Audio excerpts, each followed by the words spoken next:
তোমার ব্যক্তিগত আক্রমণ করার কোনো ইন্টেনশন নিয়ে এখানে আসি নাই। তুমি যখন শুরু করেছো দেন আমাকে তো এটা বলতেই হয়। না, আপনি তো বিএনপিতে আসছেন, আমি তো বিএনপিতে যোগদান করেছি এবং আমি বলেছি যে তুমিও কিন্তু ছাত্রলীগ থেকে এনসিপিতে যোগদান করেছো। এটাই তো সমস্যা। এটা সমস্যা ছাত্রলীগ, আমার ছাত্রলীগ কি বলছিল বলেন? বলেন তোমার যে পদে না, আপনি বলেন কি বলছিল? ছাত্রলীগ তো করতে না ছাত্রের প্রোগ্রাম গেছিল, আপনার নূর ভাই তো করছে, আপনিও তো করছেন, তাহলে কেন করছেন এগুলা? আপনার নেতা নূর ভাই যখন করছে তখন সমস্যা নাই, আমরা সমস্যা।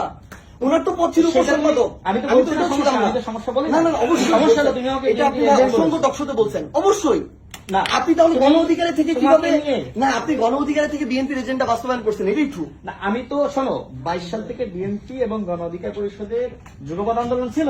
বিএনপি সেক্রেটারি থেকে কিভাবে আরেকটা দল আপনি অর্ধেক পা দিয়ে রাখেন, এটা কিভাবে সম্ভব? তুমি ওই সময় কি তুমি তো ছাত্রলীগে ছিলাম না, আমি কি পদে ছিলাম বলেন? ছিলাম না, কি পদে ছিলাম বলেন? না, এটা এখন আপনি বানাই দিলে হবে। সে তখন জানতো না যে আমি বলছি, আপনি বানাই দিলে আমি হবে। যে দলে গিয়েছি বিএনপি এবং গণ অধিকার পরিষদের আদর্শিক মিল আছে বলে কিন্তু নূর ভাই একটা হলের উপসম্পাদক ছিল, উনি আন্দোলনে আসছে, নেতৃত্ব দিচ্ছে, মাইক খাইছে, কষ্ট করছে, আপনিও করছেন, এরপরে কি আমি ওটা বলতে যাবো? তাহলে আমি তো কিছু ছিলাম না, আমি তো ওইটাকে ফাইট করছি ওইটার এগেনস্টে।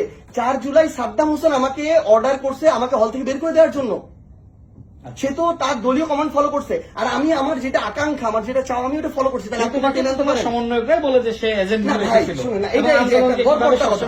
বলছে, হ্যাঁ বলছে, কি বলছে? আমি তো নাহিদের কথা বলি না, অন্যরা বলেছে। ভাই এখন গর্ব হইতে দেখো না।